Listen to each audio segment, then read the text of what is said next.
Here are some quick and easy resources for lower primary, so Kindy, Year 1 and Year 2, and we're using shapes and pages to create our own colouring scene.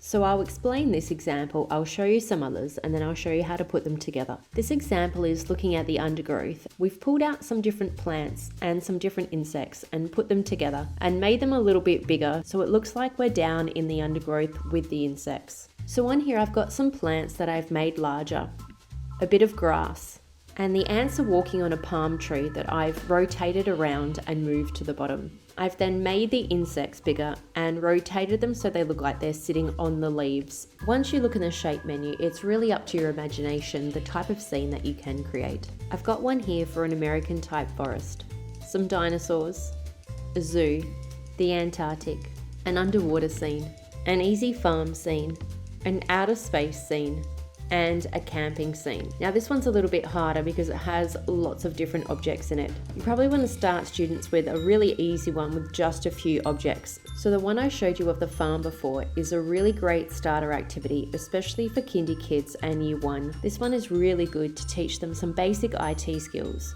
like being able to select the object, know what object is selected, and colour it in. To put your own colouring worksheet together, start a new blank Pages document by choosing File, New. Choose Blank Landscape from the template and create. Think about the kind of scene that you'd like to create, and even if you're unsure about the scene that you'd like to create, sometimes if you go into shapes and have a look through all the different items, it can inspire you to create a scene just from what you see there. Have a look through everything and then decide on the topic that you want to do. I think I'm going to do an underwater diving scene for mine. So I'm going to select a boat and some water and a diver, and I might put some fish or dolphins in there as well. So let's grab a boat and put that in there. And I'm going to resize to make it a lot larger.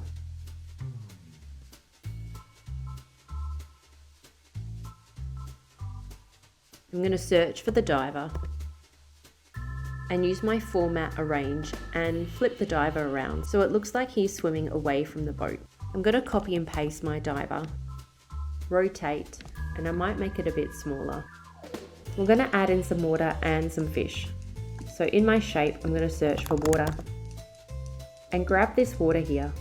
Now I'm going to right click on it and choose break apart. I'm going to resize this a little bit, delete the other bits of water that I don't want, and copy and paste this bit of water. Now I have water over the boat, but you can't see it, so I might change the colour of the boat just a little bit so we can see that water and make sure everything's lined up. Finish the scene by adding in some fish, maybe some seaweed and an octopus.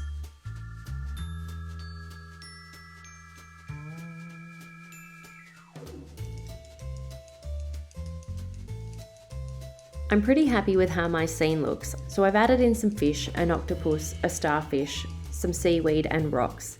And I've made sure that I've resized objects or changed the colour of them slightly, or if I haven't changed the colour, I've made sure that I've layered them in a way that you can see one object from another. Now I can airdrop this to my students and ask them to colour it in.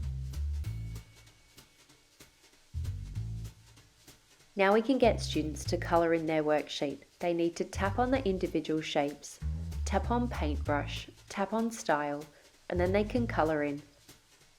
A lot of the time, students will want to use the 6 preset colours that they see straight away.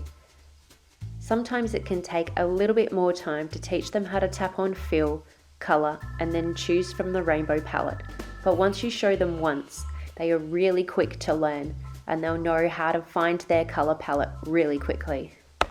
Some of the shapes, like the diver, the boat, and the sun, are made up of more than one shape.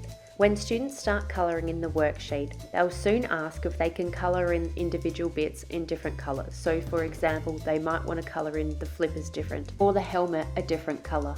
And they can't do this straight away unless we do a little bit of prep work beforehand and break apart that shape into its individual pieces.